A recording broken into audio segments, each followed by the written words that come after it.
আজ 10ই আগস্ট। গত বুধবার 7ই আগস্ট 22শে শ্রাবণ আমরা 83তম রবীন্দ্র তিরোধান দিবস পেরিয়ে এসেছি।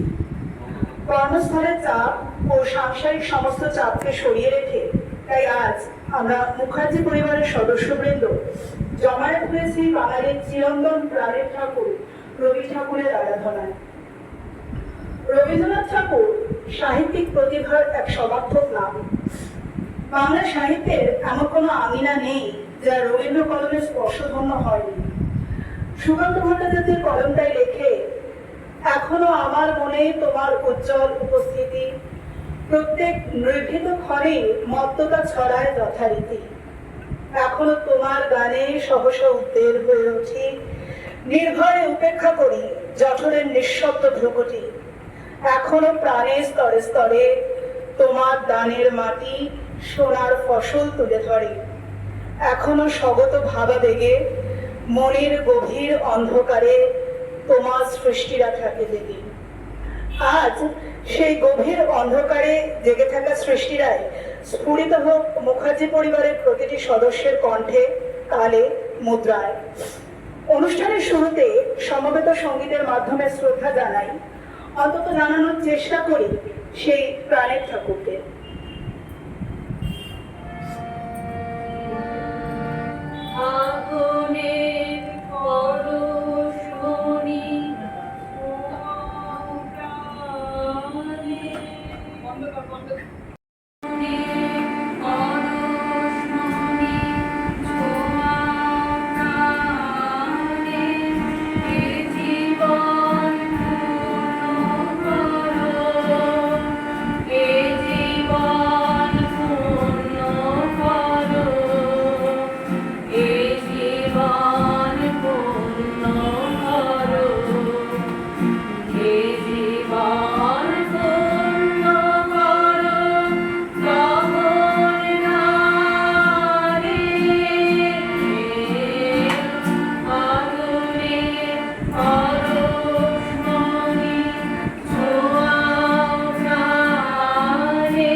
যে তার কবিতায় স্থান পেয়েছিল তা কিন্তু নয়। অপ্রিয় রূঢ় সত্য অত্যন্ত সাবলীল ভাবে প্রকাশ পেয়েছিল তার কবিতায়। তোমাকে ছাড়া বাঁচবো না এই হাস্যকর মিথ্যার বিরুদ্ধে তিনি তো বলেছিলেন, জীবনে বিরহকে নিয়ে বিলাসিতা করার মতো অবসর মানব জীবনে নেই। অনবসর কবিতাটা সেই সূত্রেই আমি বলছি। ছেড়ে গেলে হেজন চলা হে পুরাতন সহচরী, ইচ্ছে মতে বছর কতেক তোমার জন্য বিলাপ করি। সোনা স্মৃতি সাজিয়ে তোমার বসিয়ে রাখি চিত্ততলে, একলা ঘরে সাজাই তোমার মাল্য গেথে অশ্রু জলে। নিজের কাজে মাসিক খানে তোমায় চির আপন জেনে, হায় রে আমার হতভাগ্য সময় যে নেই, সময় যে নেই। বর্ষে বর্ষে বয়স কাটে, বসন্ত যায় কথায় কথায়, বকুলগুলো দেখতে দেখতে ঝরে পড়ে যথায় তথায়। মাসের মধ্যে বারেক এসে হস্তে পালায় পূর্ণ ইন্দুর, শাস্ত্রে শাসায় জীবন শুধু পদ্মপত্রে শিশির মৃত্যু। তাদের মানে তাকাবো না তোমায় চির আপন জেনে, সেটা বড়ই বর্বরতা। সময় যে নেই, সময় যে নেই। এসো আমার শ্রাবণ নিশি, এসো আমার শরৎ লক্ষ্মী, এসো আমার বসন্ত দিন দয়ে তোমার পুষ্পপক্ষী। তুমি এসো, তুমি এসো, তুমি এসো এবং তুমি দিয়ে তোমরা সবাই জানো ধরণীর নাম মর্তভূমি। যে চলে যায় বিলাপ করে তারই শুধু আপন জেনে, বিলাপ করে কাটাই এমন সময় যে নেই, সময় যে নেই। ইচ্ছে করে তোমার জন্য পদ্মে রেখে গৃহ কোনায়, তুমি আছো জগৎ জুড়ে সেটা কিন্তু মিথ্যে শোনায়। ইচ্ছে করে কোনো মতেই সাধ্য না আর মানব না রে, এমন সময় নতুন আখি তাকায় আমার গৃহদ্বারে। চক্ষু মুছে দুয়ার খুলি, তারই ছিল আপন জেনে, কখন তবে বিলাপ করি সময় যে নেই, সময় যে নেই। পূর্ণবয়স্ক মানুষের কণ্ঠে যে আবেদনের আভাস দেয়, সেই গানই সরল শিশু কণ্ঠে তোলে মিষ্টি সুরে ভিড়ল। পরবর্তী নিবেদনে আয় তবে সহচরী চম্পক মুখার্জি।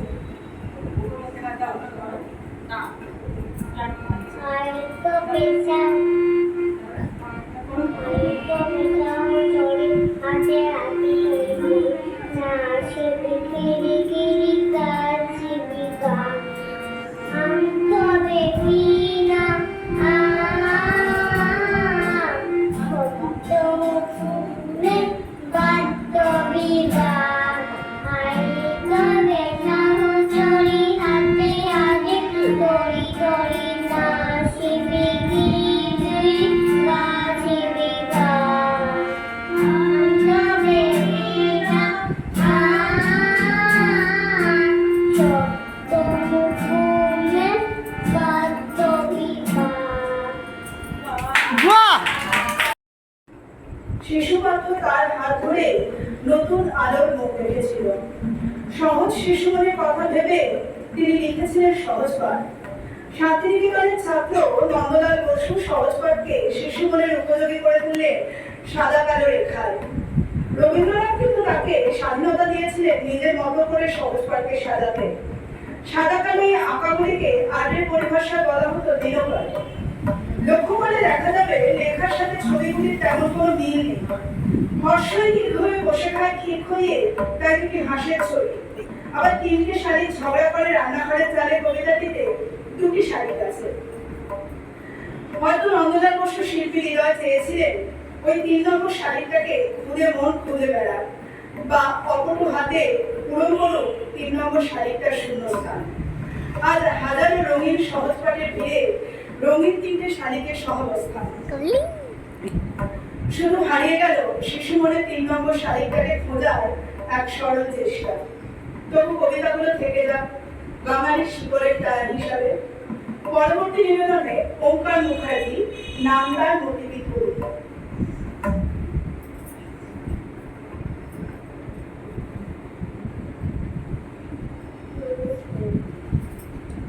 নামদার মোটিভি বহু দূর জল, হাঁসগুলি ভেসে ভেসে পরে খোলা হয়, কাকে চেয়ে থাকে পক্ষী উড়ে চলে, মাছ রাঙা মুখ করে জলে এসে পড়ে, ফোটা ফোটা ডাঙা জাগে ঘাস দিয়ে ঢাকা,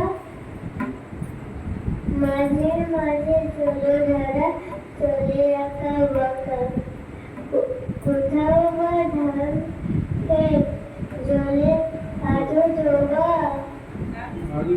দাড়ি পরে রোদ পরে কিবাটা শোভা, ডিঙি চড়ে আসে চাষে খেতে লয় ধান, বলে বেলা গেলে গায়ে ফিরে এই সারি গান, মোষ নিয়ে পাড়ায় রাখালের ছেলে, বাসে ভাড়া জাল নিয়ে মাছ ধরেছিলে,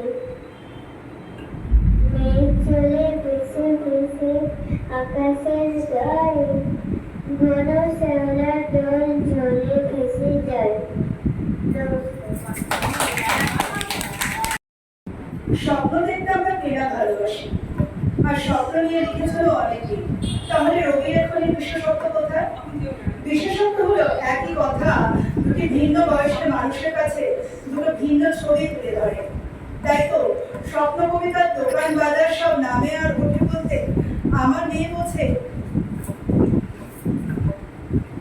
দোকান খুলছে আর বন্ধ হচ্ছে, আর আমি বুঝি শেয়ার মার্কেট উঠছে আর নামছে।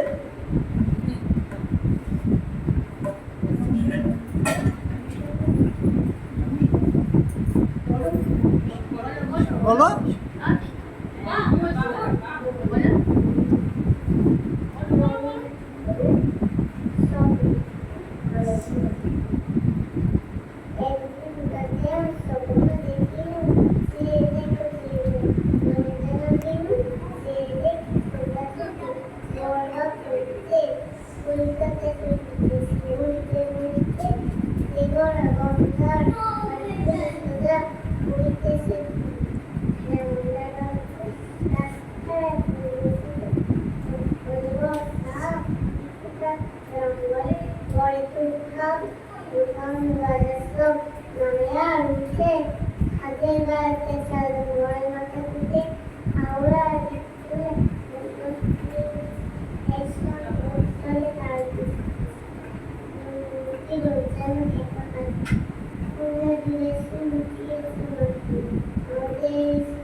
স্বর্গের ঝঙ্কার যেখানে ঋতুবৈচিত্র্যের সাজা নেই, মানে প্রাণের আকুলতা বলে বাঁধন ছাড়ার কথা, সেই শব্দ বাক্য সুর তৈরি হয় জোড়াসাঁকোর ঠাকুরবাড়ির যে ছেলেটির কলমের আঁচড়ে, তিনি আমাদের রবি। কখনো সে সূর্যের আলোর মতো তেজস্বী, কখনো উষার আলোর ন্যায় কোমল, কখনো আনে ফাগুনের হাওয়ার পরশ। পরবর্তী নিবেদনে ফাগুন হাওয়ায় হাওয়ায় পরিবেশনার ঝুমা মুখার্জি।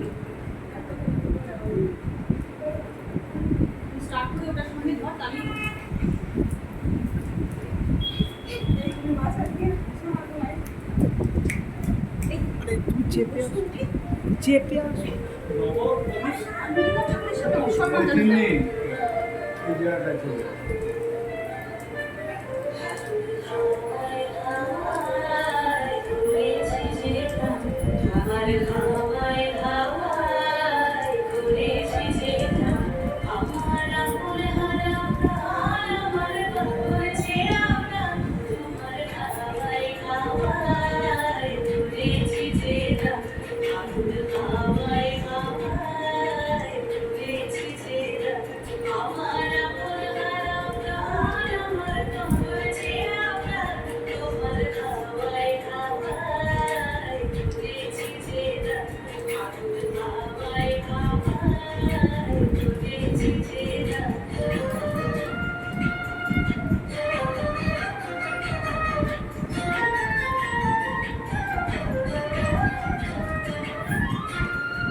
ঋতুভেদে উৎসব অনুসারে কোন গান গাইবো ভাবতে গেলে আমাদের সামনে যার ছবি ভেসে ওঠে তিনি রবি ঠাকুর। যেমন দোল উৎসব হাজারো আধুনিক সুরের মূর্ছনাকে এখনো ভাসিয়ে নিতে পারে রবির গানের ডাক। পরবর্তী নিবেদনে ওঙ্কার মুখার্জি ওরে গৃহবাসী গানে। ওর সঙ্গে একটু প্রম্পট করো। ওরে গৃহবাসী খোল দ্বার খোল, লাগলো যে দোল, দোলে দোলে ঘুমো তবে, লাগলো যে দোল, দ্বার খোল। ওরে গৃহবাসী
সন্ধান পাওয়া যায়। একই বার্তা বিভিন্নভাবে সাহিত্যের বিভিন্ন অঙ্গে পাওয়া গিয়েছে। যেমন তিনি কবিতায় বলেছেন, মরিতে চাহি না আমি সুন্দর ভুবনে, মানবের মাঝে আমি বাজিবারে চাই। এই সূর্যকর এই পুষ্পিত কাননে, জীবন্ত হৃদয় মাঝে যদি স্থান পাই, ধরায় প্রাণীর খেলা চিরতরঙ্গিত, বিরহ মিলন কত হাসি অশ্রুময়। সেই একই বার্তায় সম্ভবত প্রকাশ করেছেন সুরের মূর্ছনায়। পরবর্তী নিবেদনে রীনা মুখার্জি, আকাশ ভরা সূর্যতারা।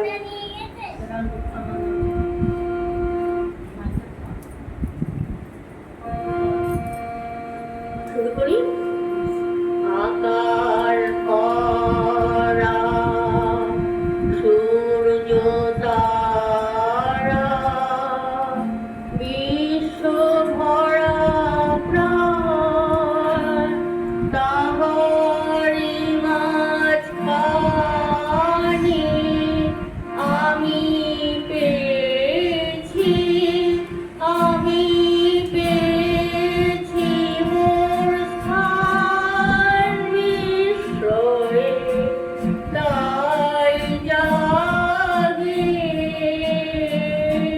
জাগে আমার গান আকাশ ভরা সূর্য তারা, বিশ্ব ভরা প্রাণ, তারি মাঝখানে আমি পেয়েছি, আমি পেয়েছি মোর স্থান বিস্ময়ে, তাই জাগে জাগে আমার গান আকাশ ভরা। অসীম কালে জিহিলোলে জোয়ার ভাটায় ভুবন দোলে, অসীম কালে জিহিলোলে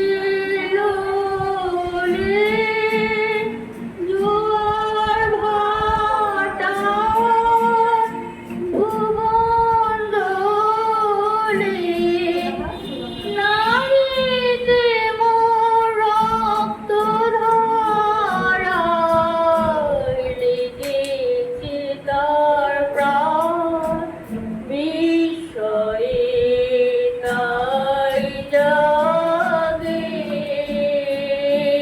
জাগে আমার গান আকাশ ভরা। ঘাসে ঘাসে পা ফেলেছি, বনের পথে যেতে, ফুলের গন্ধে চমক লেগে উঠেছে মন জেগে, ছড়িয়ে আছে আনন্দেরই গান বিস্ময়ে, তাই জাগে জাগে আমার গান আকাশ ভরা সূর্য তারা, বিশ্ব ভরা প্রাণ, তাহারি মাঝখানে আমি পেয়েছি, আমি পেয়েছি মোর স্থান বিস্ময়ে, তাই জাগে জাগে আমার গান। কান পেতেছি, চোখ মেলেছি, ভরার বুকে প্রাণ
তাই জাগে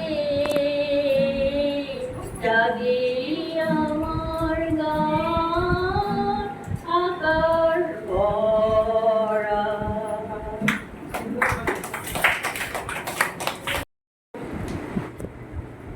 এবার আর কণ্ঠে নয়, আঙুলের ইশারায় যন্ত্রে কখন তুলে রবীন্দ্র শ্রদ্ধায় পিনাকি মুখার্জি।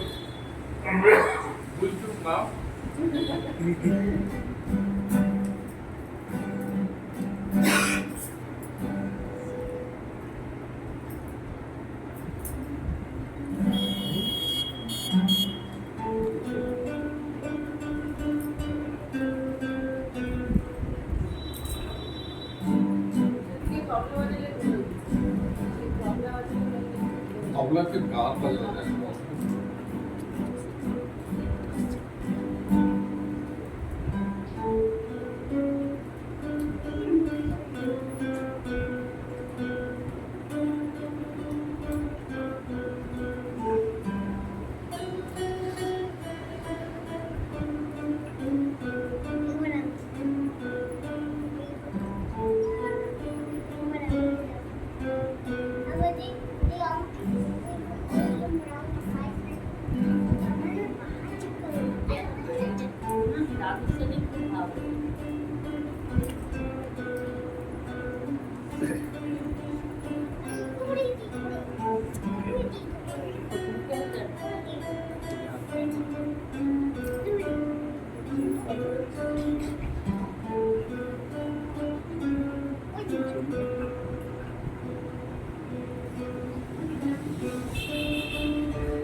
কি গান এটা? ও ওইটা আমার মুক্তি তো চাপা ধরে করে দেন। আমার মুক্তি আলোয় আলোয় এই আকাশে, আমার মুক্তি আলোয় আলোয়, আমার মুক্তি ধুলায় ধুলায় ভাসে ভাসে এই আকাশে, আমার মুক্তি আলোয় আলোয়।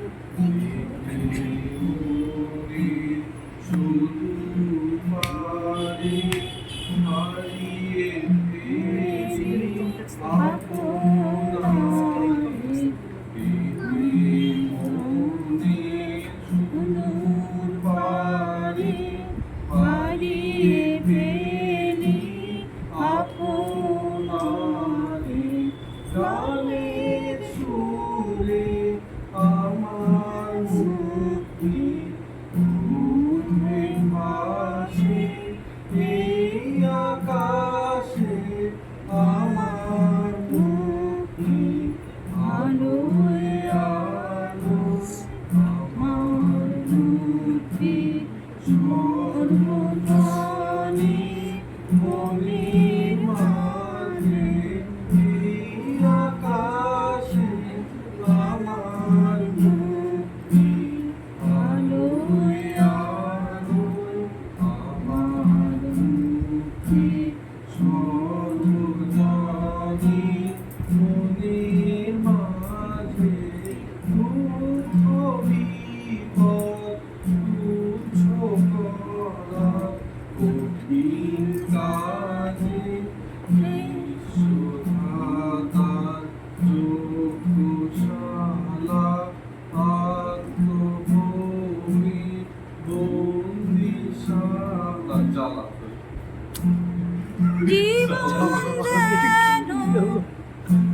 জীবন যেন দিয়াহুতি মুক্তি আসে এই আকাশে আমার মুক্তি আলোয় আলোয় আমার মুক্তি ধুলায় ধনের মনের মাঝে দুঃখ বিপদ তুচ্ছ করার কঠিন কাজে বিশ্বধাতার যজ্ঞশালা আত্মভূমির বন্দি জ্বালা জীবন যেন প্রিয়াহুতি মুক্তি আসে এই আকাশে আমার মুক্তি আলোয় আলোয় এই আকাশে আমার মুক্তি আলোয় আলোয়। প্রায় শেষের মুখে এবার মুখার্জি পরিবারের বর্ষীয় সদস্য আমার জেঠু শ্রী শঙ্কর মুখার্জি রবীন্দ্র নিবেদন। বিশ্বকবি রবীন্দ্রনাথ কালের যাত্রার ধ্বনি শুনিতে কি পাও, তারই রথ নিত্যই উধাও জাগাইছে অন্তরিক্ষে হৃদয় স্পন্দন চক্রে পৃষ্ঠ আকারে বক্ষ পতাকার ক্রন্দন। ওগো বন্ধু সেই ধাবমান কাল জড়ায় ধরিল মনের প্রেমিকার চাল, তুলে নিল দ্রুত রথে দুঃসাহসী ভ্রমণের পথে তোমা হতে মনে হয় সমস্ত পার হয়ে আসিলাম আজি নবপ্রভাতে শিখর চূড়ায়। রথের চঞ্চল বেগ হাওয়ায় উড়ায় আর আমার পুরানো নাম ফিরিবার পথ নাহি, দূর হতে যদি দেখো চাহি পারিবে না চিনিতে আমার হে বন্ধু বিদায়।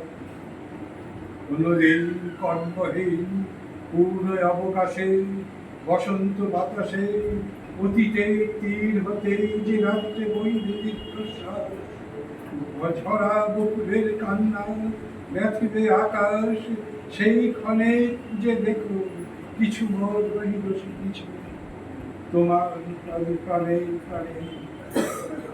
বিস্তৃত প্রদেশে হয়তো দিবে সে জ্যোতি, হয়তো ধরিবে কবু নাম ধরাম স্বপ্নের মূরতি, তবু সে তো স্বপ্ন নয় সবচেয়ে সত্য সেই মৃত্যুঞ্জয় সে আমার প্রেম।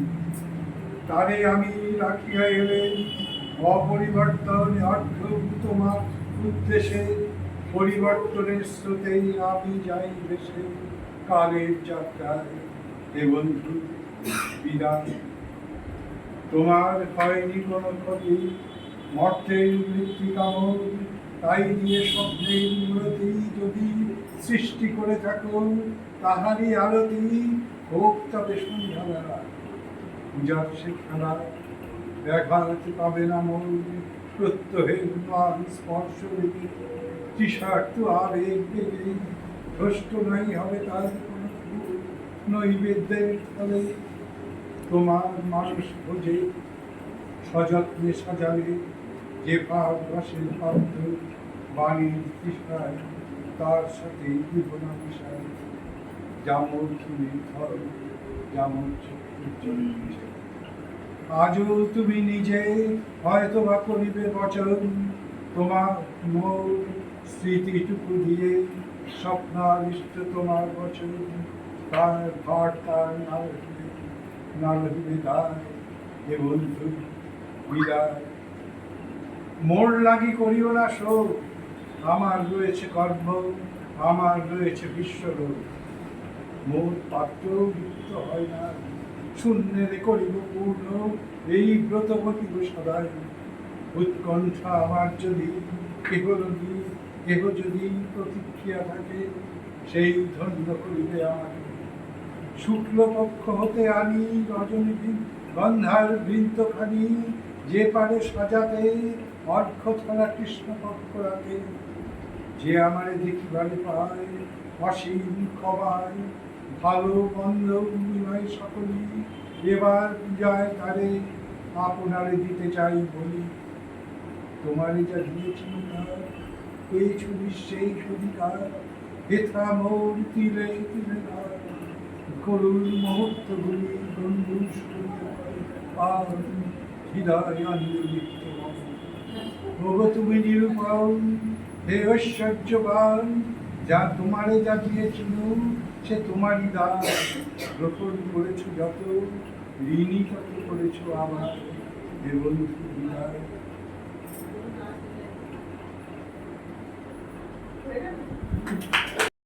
অভিজিৎ ভট্টাচার্যকে রবীন্দ্রনাথ ও শান্তিনিকেতন সম্পর্কে কিছু তথ্য জানিয়ে আমাদের ঋদ্ধ করলেন।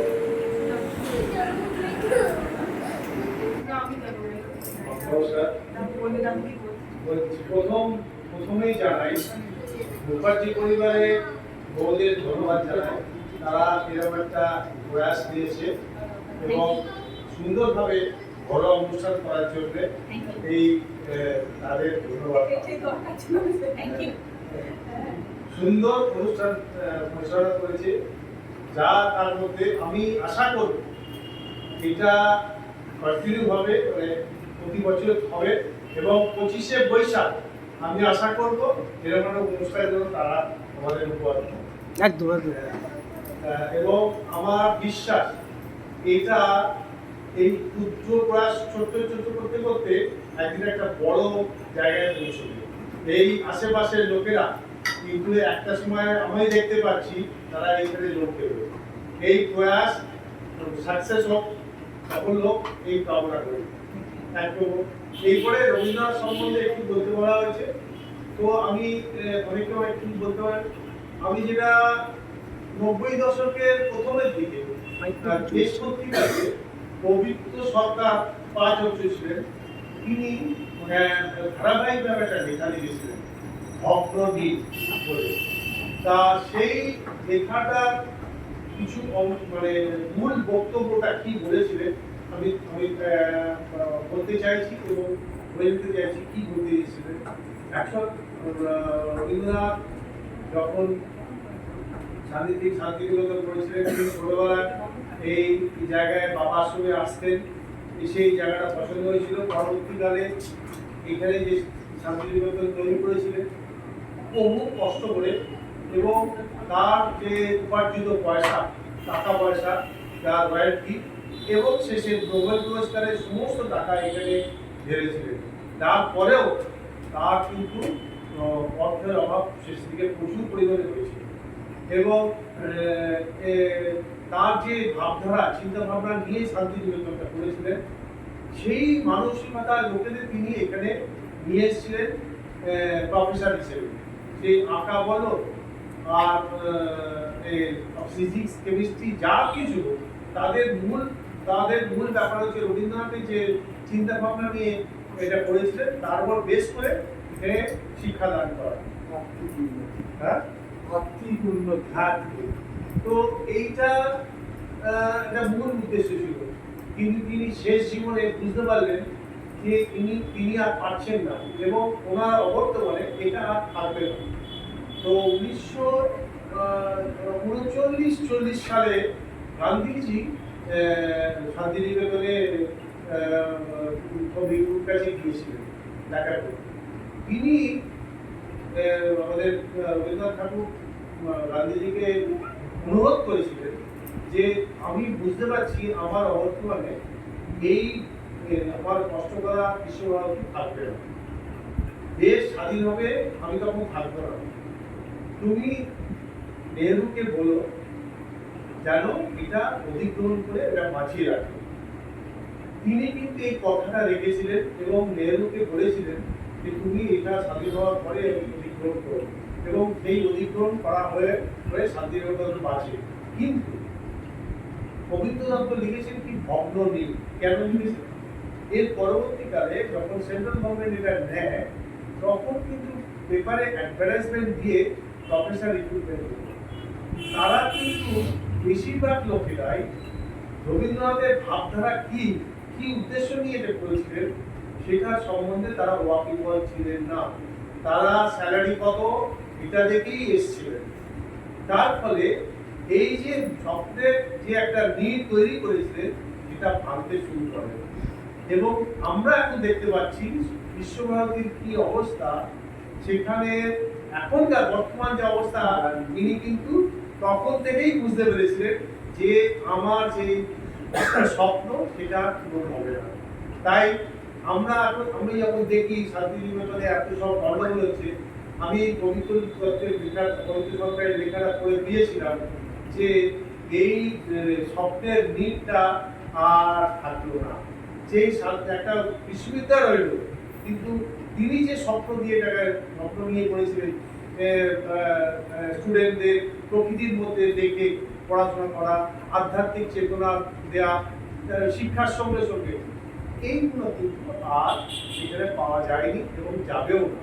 এটা ওনার কাছে স্বপ্ন নীড় ভঙ্গ হয়েছে।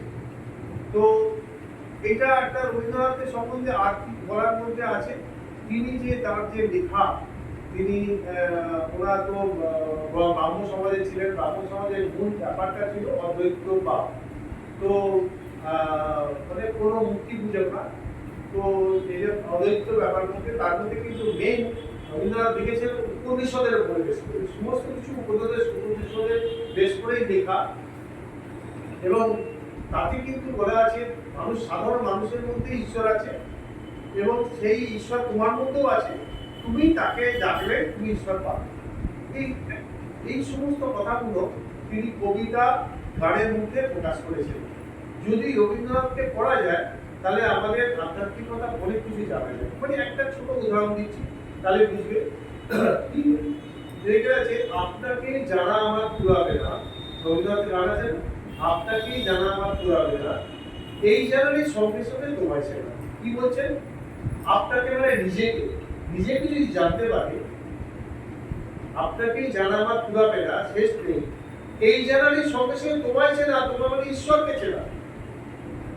এই যে কথা, নিজেকে জানতে পারলে তুমি ঈশ্বরকে জানতে পারবে, তোমার মধ্যে ঈশ্বর আছে, প্রতিটা মানুষের মধ্যে ঈশ্বর আছে। এই যে ভাবটা কিন্তু উপনিষদ থেকে বেড়ে নেওয়া, এবং এই কবিতার মধ্যে সমস্ত জায়গায় সারা বিশ্ব কেন না বয়সের সাথে সাথে বদলায় চিন্তাধারার এই বদল ধরা পড়েছিল তার লেখনীতে।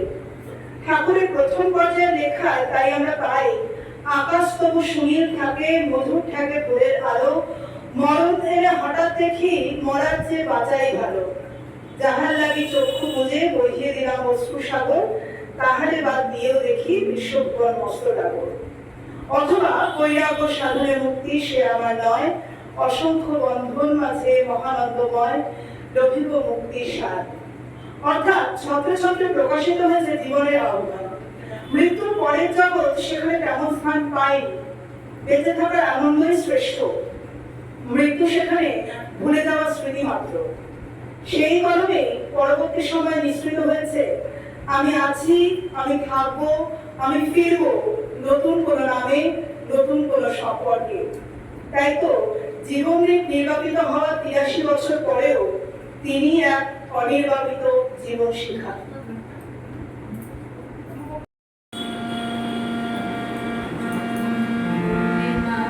পায়ের চিহ্ন এই বাটে, আমার গায়ে মোরা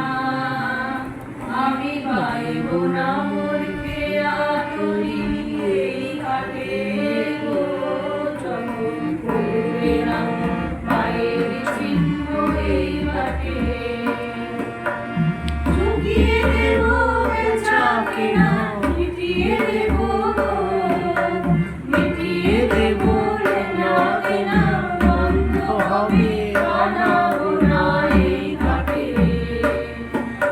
তখন আমায় নাই বা মনে রাখলে, তারার কালে চেয়ে চেয়ে নাই আমায় ডাকলে, এলাম পায়ের চিহ্ন এই বাটে। পুরাটার ঝাড়গুলা